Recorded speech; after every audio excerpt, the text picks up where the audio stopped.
Hey, what's up, people? This is Ike Love, creator and author of the blog The Viable Alternative, which is an inspirational blog where I share the wisdom and insights gained along my path to becoming a greater, stronger version of myself. And if you want to read more on the blog and you're on YouTube, click on the window where it says description, and you see a link for www.theviablealternative.com. Now, the topic of today's blog is a vexing issue, especially among men. No, just basically not especially.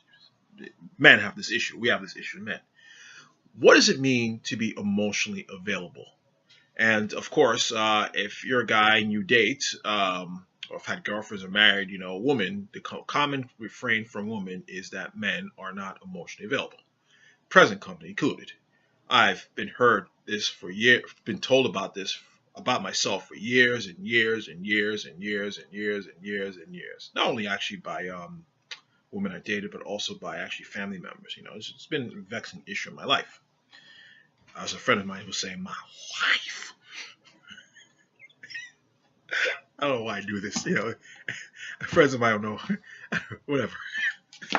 Anyway, um, so yeah, I've heard this for years, and for many years I just didn't care, because I didn't know really know what it meant, and so therefore I never really thought to explore. But as I worked on changing and evolving, and I heard this yet again. This was back in 2012 when a foray into dating this specific girl didn't work out, and her parting words, or you were emotionally unavailable. Part of it is because I didn't want to commit to her, and she wanted a commitment, and that's a whole other thing. But I was pretty actually upset about this because she was a close friend. So I was more really upset about the ending of our friendship than actually the end of the whole us dating, because that was the reason why I had my reservations about getting involved in the first place, because she was a very good friend of mine. Anyway, her parting words, one of the parting words, one of the nicer parting words were that I was emotionally unavailable. And, being that I was quite bothered by the whole thing, I actually decided, I started thinking about it. So what the hell does that mean? Emotionally available, what does that mean? And how does one become emotionally available? And by serendipity, I had opened up my inbox from AOL that I still have to this day, my AOL inbox. And lo and behold, on the top, it said, on one of the emails was titled, "What does it mean to be emotionally available?" And it was from this guy who I subscribed to, but I never read anymore. But then I read him more then than I do now. And I almost never open up his emails now, but he's still on my subscribe list. I should unsubscribe, but maybe I keep him for a reason. Whatever. So, email said, "What does it mean to be emotionally available?" Emotionally available. And I opened it up, and the guy explained the entire freaking thing, because he also acknowledged that men have this issue. And so, not only from him, but just over a year. I mean, that was almost, Jesus, that was almost 7 years ago. Because I remember it was the beginning of 2012 this happened. So it was almost 7 years ago. Then, after opening my mind to it, I just started learning more what women meant by it, and talking to women. I have a lot of female friends and women I've dated since then.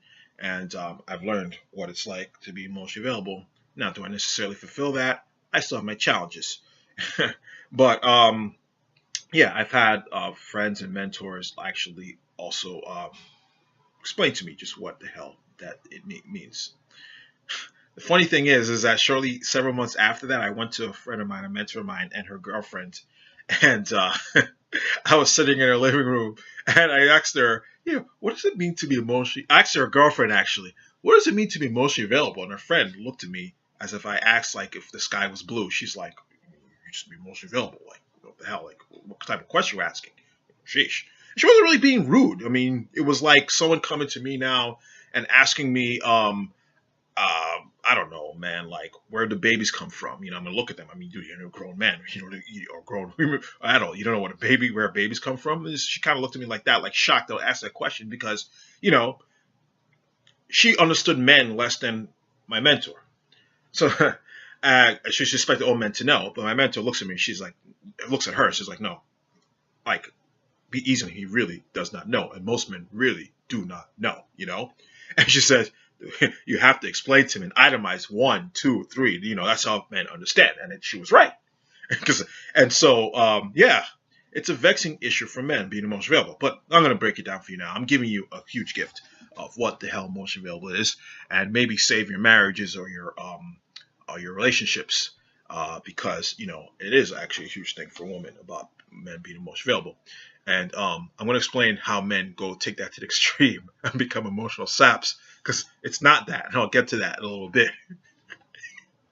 Anyway, I don't know. I'll spare my life. Anyway, whatever. So, emotionally available. Emotionally available, number one, means if you're dating a girl, you want to ask her what she needs from you emotionally. And what that means is like, now it doesn't mean, what she needs from you emotionally. What emotional resources does she want you to provide for her? And don't be mistaken. It does not mean how to make her happy. That is her job, and your job is your job to make yourself happy, and her job to make herself happy. It's nobody's job to make the other person happy. That's your job to make your own. Each of you need to make your own selves happy. So it's not that. But what type of emotional environment or emotional support do you want does she need from you? Like, ask her, what does she need from you emotionally? And it could be something simple as she says, listen, when I'm upset about something, I don't need you to judge me and everything like that. I just want you to hold me and make me feel safe, make me feel protected, It can be simple as that. Or if I do something nice for you, I like to be appreciated. Being appreciated is a very important thing for me.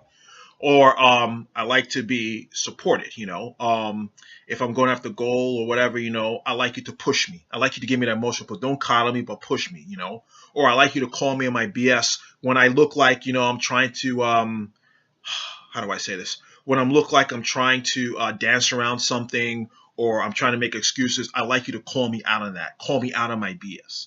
That's now being emotionally available. Now asking her what she needs from you emotionally and providing that to her. All right.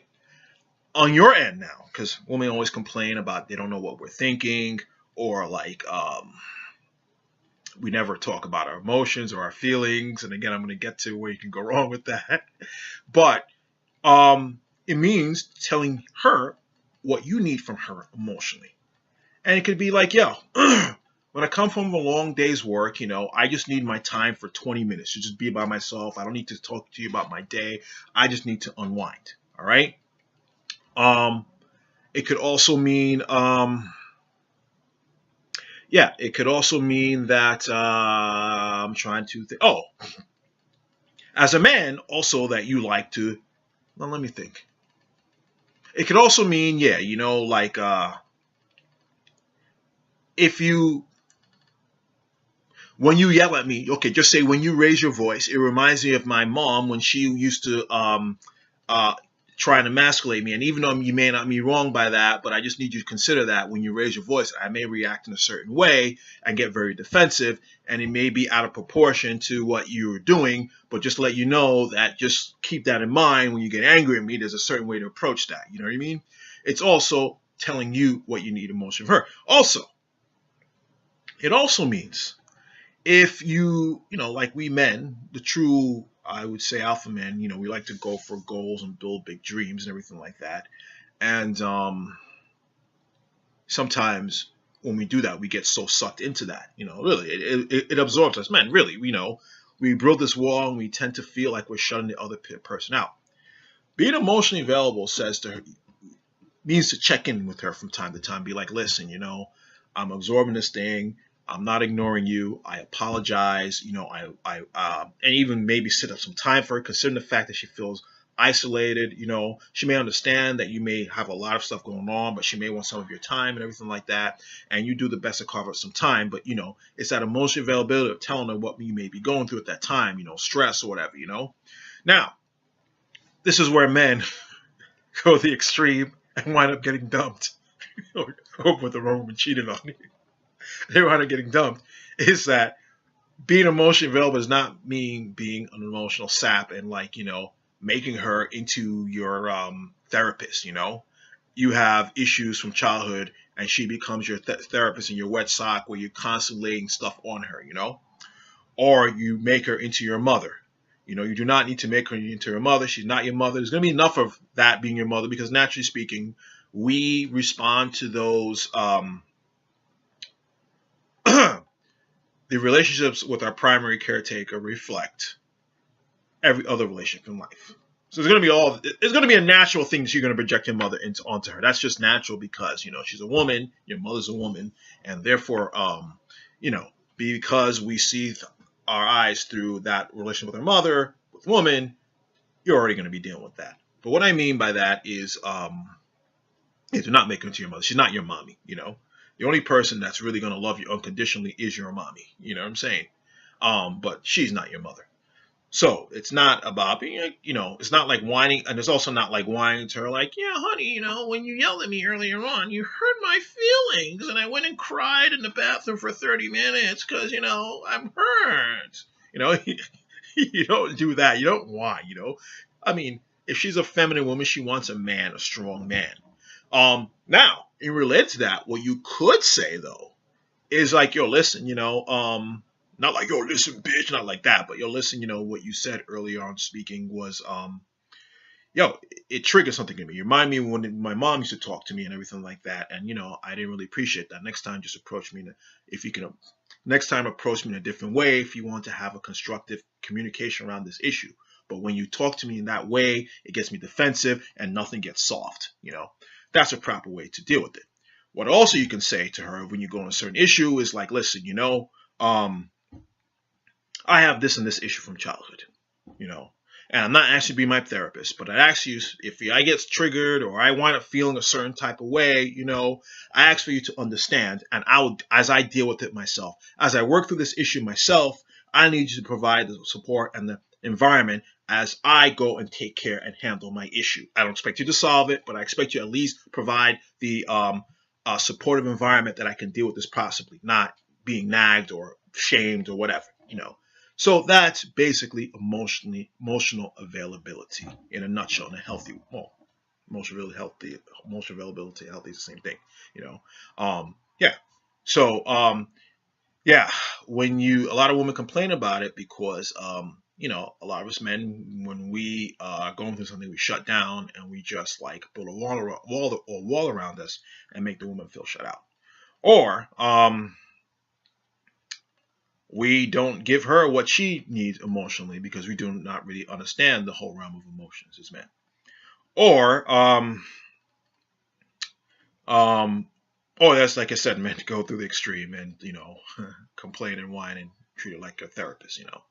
And none of these are conducive or helpful if you want to build a strong, healthy, viable relationship. So I hope all this helps. I hope now you take this into the world and go and you know, go and I don't know what to say. I was going to say something weird, but I can't think of anything to say. Anyway, so you just go out there and I don't know, man, create some healthy, loving, nurturing relationships. But you know, really, if you are able to be emotionally available in a healthy way, or balanced way, you will set yourself apart from most men because most men don't know what the hell that means. And like I said, if they're anything like me, yeah, they didn't know they do not know what that means if they're anything like me years ago. So I gotta go, and what time is it? Oh gosh, yeah, my food is about to be ready in the oven here, so I gotta be out. So I hope all this helps. If you want to read more on my blog, go to www.theviablealternative.com. You can follow me on Twitter, theviablealt. If you like what I had to say, please hit the subscribe button. Please share. Please leave please like it as well, and leave a nice, warm, fuzzy comment. And I gotta go. Take care. God bless, and peace.